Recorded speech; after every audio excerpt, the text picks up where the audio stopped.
एक भक्तमाल जी में कथा आती है, सावधानी से सुनो।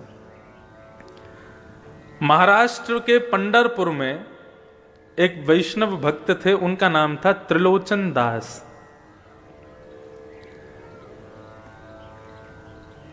अपनी युवावस्था में ब्याह के बाद उनको कोई संतान नहीं हुई, तो वो निश्चिंत रहे, चिंता नहीं की। उन्होंने कहा श्री पंडरीनाथ भगवान ने हमको संतान नहीं दी, क्यों? क्योंकि पंडरीनाथ भगवान हमारे पुत्र हैं, वे ही हमारे पुत्र के रूप में हैं, इसलिए हमको उन्होंने कोई संतान नहीं दी। ऐसी भावना वो रखते थे।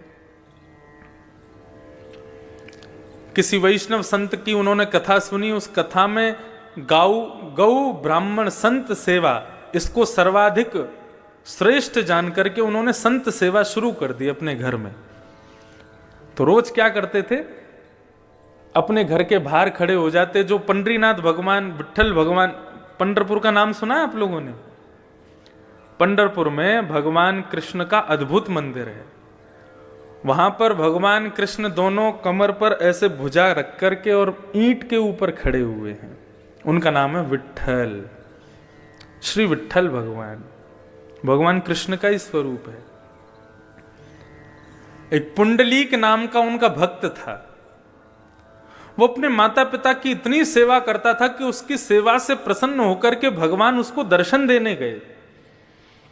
जब द्वारिकाधीश उसको दर्शन देने गए तो भगवान के अंग से निकलने वाले प्रकाश, भगवान के इत्र की सुगंधी, भगवान के आभूषणों की खनक से वो बड़ा चिंतित हो गया और कहने लगा, कौन है भाई इतना प्रकाश कर रहा है, इतनी सुगंधी आ रही है, इतनी गहनों की आवाज आ रही है, कौन है?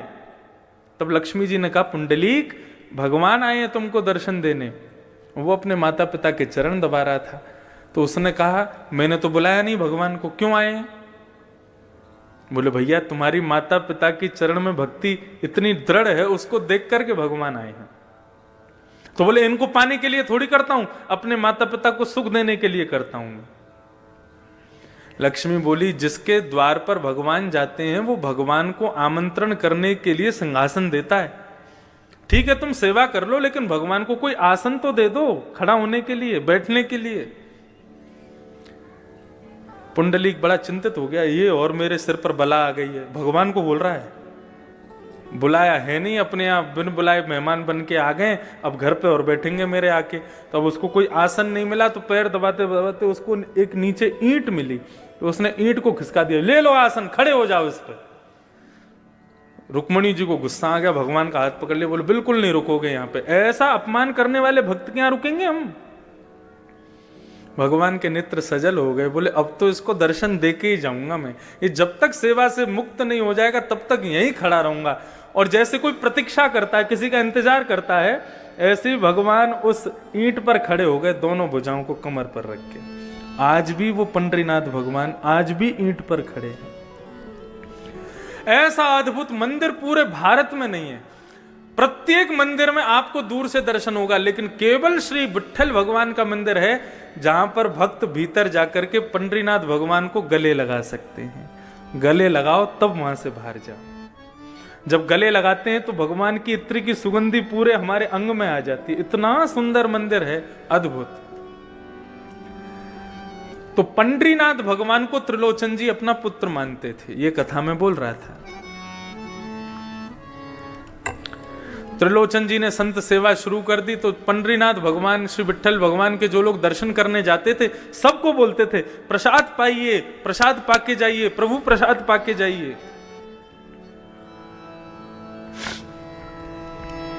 अच्छा, एक मैं नियम आपको बता के जाऊं।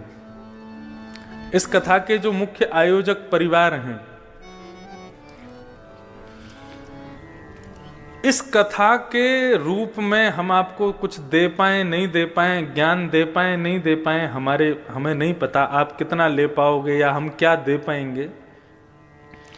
ये मन का भाव है और मन से एक भाव प्रकट हो रहा है। पूरी करने की जिम्मेदारी अपने ऊपर रखना भी नहीं। जो यजमान परिवार है उनसे कह रहे हैं हम, भगवान पे ही छोड़ना, वही पूरा करवाएंगे। लेकिन हो सके तो इस नियम को आप शुरू करवा देना। क्या? इस कथा के बाद हर हफ्ते हफ्ते का एक कोई विशेष दिन, और उस विशेष दिन में भी यदि महीने की एकादशी का ही, एकादशी नहीं, द्वादशी का ही दिन यदि आप लोग रखें तो गुना में एक दो घंटे का इसी प्रातःकाल ब्रह्म मुहूर्त में पूरा परिवार उठ करके एक छोटा सा अन्न क्षेत्र करे। राह पर चलते हुए जितने लोग हैं सबको गरम गरम खिचड़ी और थोड़ा बहुत कुछ ना कुछ, ये महीने में जब जब द्वादशी आवे तो द्वादशी के दिन ये एक नियम इस कथा के एक फल के रूप में आप प्रारंभ कर दीजिए। और मैंने पहले ही कहा, उसकी जिम्मेदारी अपने ऊपर मत रखना, उसकी जिम्मेदारी ठाकुर जी पे ही छोड़ देना, बोले आप ही पूरा कराओ।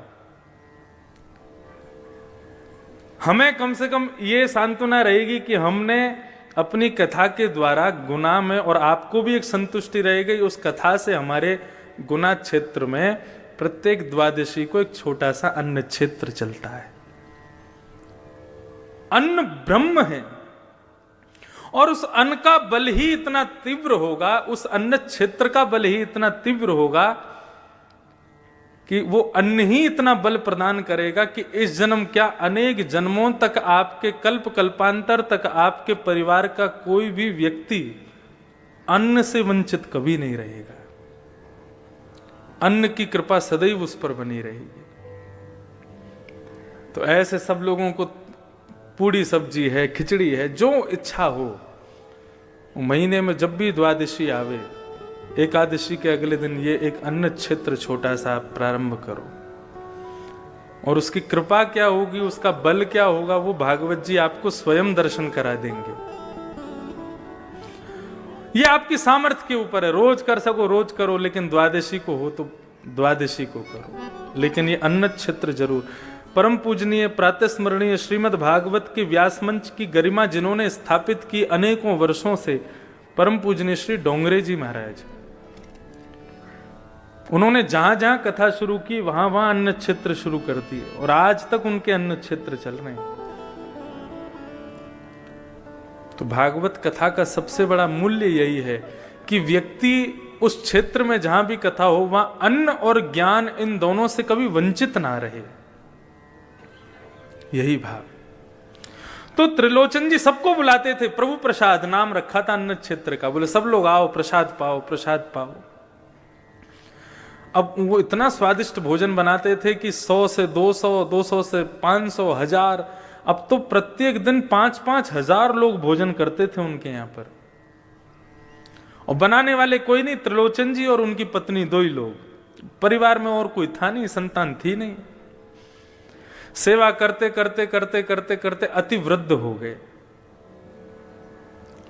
अति वृद्ध होने के बाद में उन्होंने भगवान से केवल एक ही इच्छा रखी, प्रभु आपने हमें संतान तो दी नहीं, हमने आपको ही पुत्र माना है, लेकिन अब आपसे एक प्रार्थना करते हैं कि हम दोनों बड़े वृद्ध हो गए, हमसे भोजन बनता नहीं है, सबको पवाने में बड़ी दिक्कत होती है, एक कोई वैष्णव भक्त हमको कोई एक नौकर मिल जाए जो हमारे यहां पूड़ी सब्जी रोटी साग चावल ये सब बना दिया करे और संतों को परोसवा दिया करे, तो 2 से 3 हो जाएंगे तो सहजता रहेगी। तो दिन रात भगवान से यही प्रार्थना करते थे, एक बढ़िया श्रेष्ठ नौकर मिल जाए, एक कर्मचारी मिल जाए हमको।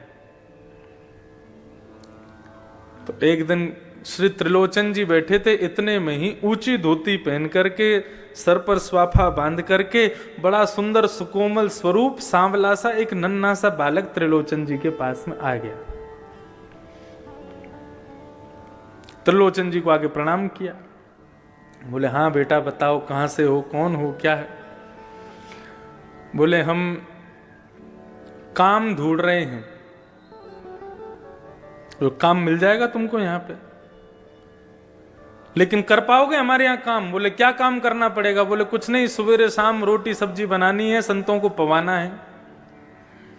तो नन्हा सा बालक कहता है ये तो मेरा युग युगों का काम है, ना जाने कब से करता आ रहा हूं मैं। संत गौ ब्राह्मण की सेवा तो मैं जाने कब से करता आ रहा हूं। त्रिलोचन जी उसको देख के कहने लगे अभी तुम 3-4 6-7 वर्ष के तो दिखते हो, और तुम कौन से जमाने से करते आ रहे हो?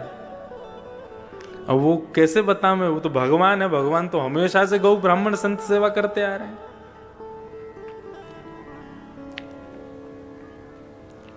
एक पंचतंत्र की कथा में यह भाव बताया जाता है।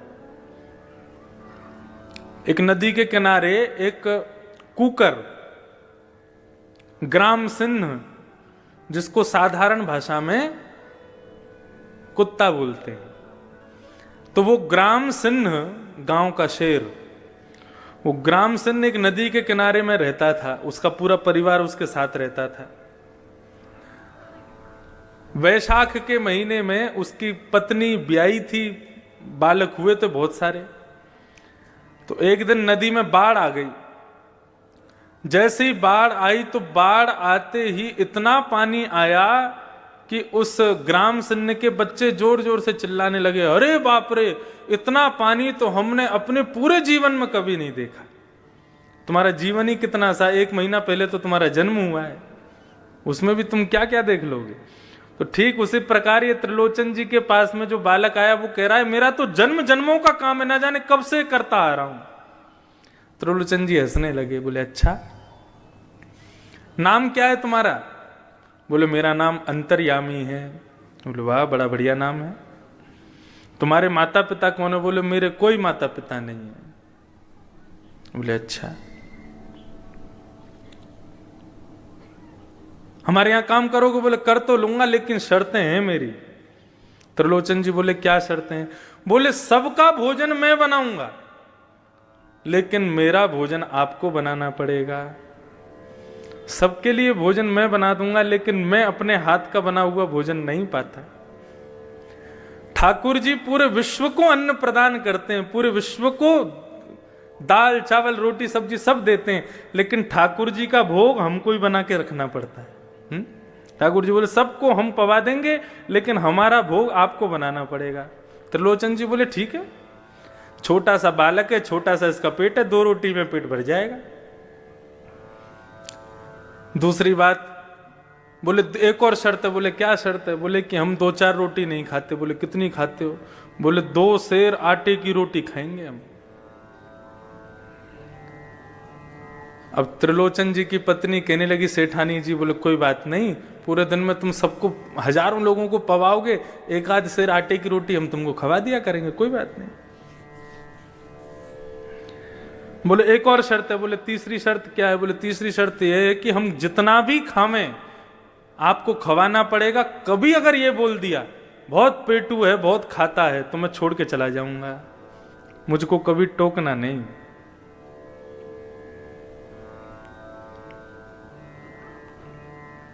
बोले नहीं, हम क्यों टोकेंगे, हम कभी नहीं टोकेंगे। भगवान की लीलाएं बड़ी अपरंपार हैं। आप लोग कभी उदयपुर की तरफ जावें, राजस्थान, तो वहां हमारे श्री गोवर्धन नाथ भगवान विराजते हैं, श्रीनाथ जी। उनका स्वरूप कैसा है? एक भुजा ऊपर, दूसरी भुजा कमर पे। सबने चित्र में तो दर्शन किए, लेकिन मध्य प्रदेश छत्तीसगढ़ के लोगों को बहुत कम पता है नाथद्वार के बारे में। तो वहां श्रीनाथ जी का मंदिर है, और श्रीनाथ जी के मंदिर में ही श्रीमद जगत गुरु वल्लभाचार्य जी के सेव्य ठाकुर जी, हजारों वर्ष पुराने ठाकुर जी हैं। इतने से लड्डू गोपाल हैं, हमारे अंगुष्ठ के बराबर के लड्डू गोपाल। उनका नाम है नवनीत प्रिया। नवनीत कहते हैं मक्खन को, प्रिय कहते हैं उससे प्रेम करने वाले, नवनीत प्रिया। तो श्रीनाथ जी का जो भोग लगता है, वैसे ठाकुर जी की भोग की पद्धति ऐसी है कि पूरी रसोई की जितनी सामग्री है वो सारी सामग्री ठाकुर जी के मंदिर में रखनी चाहिए। कैसे? भगवान के मंदिर के आगे पत्तल रख दो, नीचे ही किसी बढ़िया स्टूल पर पत्तल रख करके उसी में कड़ी की भगोनी, उसी में सब्जी का भगोना, उसी में ही रोटी सब्जी सब एक साथ पधरा दो, सब में तुलसी छोड़ दो, कक्ष बंद करके 20 मिनट के लिए ठाकुर जी को भोग लगाने दो। वो नहीं हो सकता तो थाली ठाकुर जी की लगाओ, थाली में ठाकुर जी का भोग लगा के फिर उस थाली को पुनः सब में मिला दो। ये भोग की प्रक्रिया होती है। तो नाथ द्वार में रसोई की सारी सामग्री श्रीनाथ जी के सामने आती है, फिर ठाकुर जी भोग लगाते हैं। लेकिन जो वो छोटे से नवनीत प्रिया जी हैं, वो अपनी गद्दी के सहित उठ करके रसोई में जाते हैं, वहां जाके भोग लगाते हैं। अच्छा, ठाकुर जी के भोग में एक नियम है क्या? मिष्ठान जो है, मीठा जो है, वो ठाकुर जी की तरफ होना चाहिए। जैसे आपने पूरी थाली लगाई तो ये जितनी भी खट्टी पदार्थ हैं या नमकीन पदार्थ हैं, दाल चावल आदि, इन सबको दूसरी तरफ रखो। मिष्ठान जो है वो ठाकुर जी के आगे सबसे पहले वही रखो, मीठा। ठाकुर जी पहले मीठा खाते हैं, उसके बाद फिर कुछ नमकीन खाते हैं, फिर मीठा खाते हैं, फिर कुछ नमकीन खाते हैं। ऐसे ठाकुर जी का नियम है। तो नवनीत प्रिया जी जो इतने से लाल जी हैं, ठाकुर जी हैं, उनको रसोई में ले जाकर के भोग लगाया जाता है। तो उनका नियम है, सबसे पहले मिठाई रखी जाएगी, उसके बाद में पापड़ रखे जाएंगे, उसके बाद में नमकीन रखी जाएगी, उसके बाद में दाल चावल रोटी ये सब रखे जाएंगे। तो एक दिन पुजारी जी से गलती हो गई, ठाकुर जी की सिंहासन के आगे उन्होंने कड़ी रख दी, मिठाई की जगह कड़ी रख दी, और कड़ी रख दी और मिठाई रख दी दूर कहीं पर, मिष्ठान खीर आदि कुछ होगा। और जैसे कपाट लगा करके पुजारी जी चले गए, 20 मिनट बाद जब कपाट खोल करके देखा तो सिंहासन पर ठाकुर जी हैं ही नहीं। अब इतने से गोपाल जी, उनको कहां ढूंढे? साग सब्जी दाल चावलों में ढूंढ रहे हैं, उनको मिल ही नहीं रहे। सब जगह खोज लिया, नहीं मिले तो फिर छन्नी मंगाई, और छन्नी मंगा करके सारे रस पदार्थों को छाना गया। कहां गए ठाकुर जी? सबको छानते छानते अंत में जैसे ही वो कड़ी जो सामने रखी थी उसको जैसे ही छाना, उसमें ठाकुर जी मिल गए। तो पुजारी जी को लगा, वाह आपको कड़ी इतनी पसंद है, अब तो भैया रोज कड़ी बनेगी। अब तो 15 दिन तक रोज कड़ी कड़ी बन रही है महाराज, कड़ी का ही भोग लग रहा है और कुछ लगा ही नहीं रहे। बोले इतनी बढ़िया लगी कि उसमें कूद गए। तो एक दिन पुजारी जी के सपने में रोते हुए भगवान आए। पुजारी जी बोले, क्या हो गया, आप रो क्यों रहे हो? हमसे सेवा में कोई अपराध हो गया? बोले, तुम रोज कड़ी कड़ी खवा रहे हो। बोले, उस दिन आप कूद गए कड़ी में तो हमको लगा आपको प्रिय है इसलिए लगा रहे हैं। बोले, मुझे कड़ी प्रिय नहीं, मैं तो खीर खाने जा रहा था तो बीच में कड़ी पड़ गई, उसमें ही गिर गया मैं। बोले, कड़ी नहीं खीर का भोग लगाओ। तो ये सब अनुभव आपको भी होंगे यदि भाव से सेवा करोगे। तो त्रिलोचन जी ने कहा, त्रिलोचन जी से भगवान ने कहा, कभी हमसे ये मत कहना बहुत पेटू है, बहुत खाता है। यदि कहा तो हम चले जाएंगे। हमारे ठाकुर जी आते हैं हर कथा में, इतने से है श्रीनाथ जी, श्री गिरधर लाल, अभी उनका उत्सव चल रहा था। अभी सुबह आस्था भजन पर भी वो चल रहा है 11 बजे से लेकर के 3 बजे तक। तो 11 से 1 बजे तक अपने घर पर आप कथा सुनो, भोजन पाते जाओ, और 1 बजे फिर यहां आ जाओ, 2 बजे से फिर यहां सुनो। तो उनका उत्सव हम करते हैं हर वर्ष। इतने से ठाकुर जी और उनका 56 भोग लगता है, विशाल पाते हैं ठाकुर जी को भोग। 3 चीज बहुत प्रिय है ठाकुर जी को। सबसे पहला श्रृंगार, अच्छे अच्छे श्रृंगार हों, अच्छे अच्छे अलंकार हों। दूसरा ठाकुर जी को प्रिय राग, कीर्तन कथा, ये सत्संग भजन, ये सब ठाकुर जी को प्रिय है। और तीसरा ठाकुर जी को प्रिय भोग। बस ये 3 ही सेवा के स्वरूप हैं, इसके अलावा कुछ नहीं करना। राग, भोग और श्रृंगार। तो त्रिलोचन जी बोले, हमको कभी पेटू मत बोलना। बोले, कभी नहीं बोलेंगे। अब तो महाराज भगवान अंतर्यामी ने सेवा करना शुरू किया। कड़ी बनाते हैं, सब्जी बनाते हैं, खीर बनाते हैं, पूड़ी बनाते हैं, रोटी बनाते हैं, अकेले बैठ करके बनाते हैं, और सब संतों को पवाते हैं, सबको पवाते हैं। सब लोग अपनी उंगली चाटते रह जाते हैं, ऐसा स्वाद। और सबसे बड़ी कमाल की बात तो यह कि कितनी भी पंगत आ जाए, कभी भी सब्जी कम नहीं पड़ती। और सबको पवाने के बाद फिर ठाकुर जी स्वयं बैठते हैं, सेठ सेठानी पूरे दिन बना बना के खिलाते हैं, पूरे दिन खाते ही रहते हैं। रात्रि में अपना भोग आदि से निवृत्त होकर फिर मालिश करते हैं, तेल लेकर के त्रिलोचन जी के पैर दबाते हैं, हाथ दबाते हैं, शरीर की पूरी मालिश करते हैं। वर्षों से सेवा कर रहे अंतर्यामी भगवान, उनकी सेवा से त्रिलोचन जी की वृद्धता चली गई, बिल्कुल युवा जैसे दिखने लगे। आस पड़ोस के सब लोग कहने लगे, बोले महाराज तुम्हारे यहां बढ़िया नौकर आया है, तुम्हारे दिन बदल दिए। देखना बुढ़ापे के बाद युवावस्था आ गई तुम्हारी तो। लेकिन सेठ जी की पत्नी को सब कहने लगे, सेठ जी पर बड़ी कृपा की है तुम्हारे सेवक ने, लेकिन तुम अभी भी वृद्ध हो, तुम अभी भी बुढ़ी हो, क्यों? बोले सेवा इनकी करता, हमसे तो करवाता है वो। पूरे दिन रोटी बना बना के खिलाना पड़ता है उसको, बहुत पेटू है, बहुत खाता है। जैसे ही ये बात कही है, भगवान अंतर ध्यान हो गए। शाम का समय हुआ, त्रिलोचन जी और उनकी पत्नी ढूंढ रहे हैं, बेटा अंतर्यामी कहां हो? पूरा घर खोज लिया, कक्ष खोज लिए, गली खोज ली, मोहल्ले खोज लिए, लेकिन नहीं मिले। इतने व्याकुल हो गए, अपनी पत्नी से पूछने लगे, तुमने कुछ कहा था क्या उसको? बोले नहीं, मैंने तो कुछ नहीं कहा। तो फिर कहां गए? कहीं तुमने गलती से पेटू है, बहुत खाता है, ऐसा तो नहीं कहा? बोले कि मुझसे अपराध हो गया, मैंने अपनी सहेलियों से कह दिया था। ओहो। बस उसी बात को ध्यान करते हुए भगवान के मंदिर में गए। श्री पंडरीनाथ भगवान ईंट के ऊपर खड़े हैं, दोनों भुजा रख करके। त्रिलोचन जी रोने लगे, भगवान के चरणों में प्रार्थना करके बोले, आपने संतान नहीं दी, हमने स्वीकार किया। आपने परिवार नहीं दिया, हमने स्वीकार किया। लेकिन आपकी कृपा से एक वैष्णव भक्त नौकर मिला था हमको, अंतर्यामी। हमसे अपराध हो गया, वो हमें छोड़ के चला गया। प्रभु हमें कुछ नहीं चाहिए, हम जीवन पर्यंत उसको देख देख करके जी लेंगे, लेकिन कृपा करके उसको वापस बुला दो। ऐसा कहकर के त्रिलोचन जी जैसे ही रोने लगे, भगवान से देखा नहीं गया और सामने खड़े हुए पंडरीनाथ भगवान ही अंतर्यामी के रूप में प्रकट हो गए और सेठ जी को अपने हृदय से लगा दिया। बोले, गौ ब्राह्मण संत सेवा के लिए कोई सेवक आपके घर नहीं आता है। यदि संत सेवा में किसी की अति निष्ठा है तो उसको मेरा ही स्वरूप मानिएगा, वो मैं ही आया हूं। साधारण मानव की संत में कभी इतनी निष्ठा नहीं हो सकती, मेरा ही अंश उसके भीतर जाकर के संत के प्रति निष्ठा को प्रकट करता है, वो मैं ही था।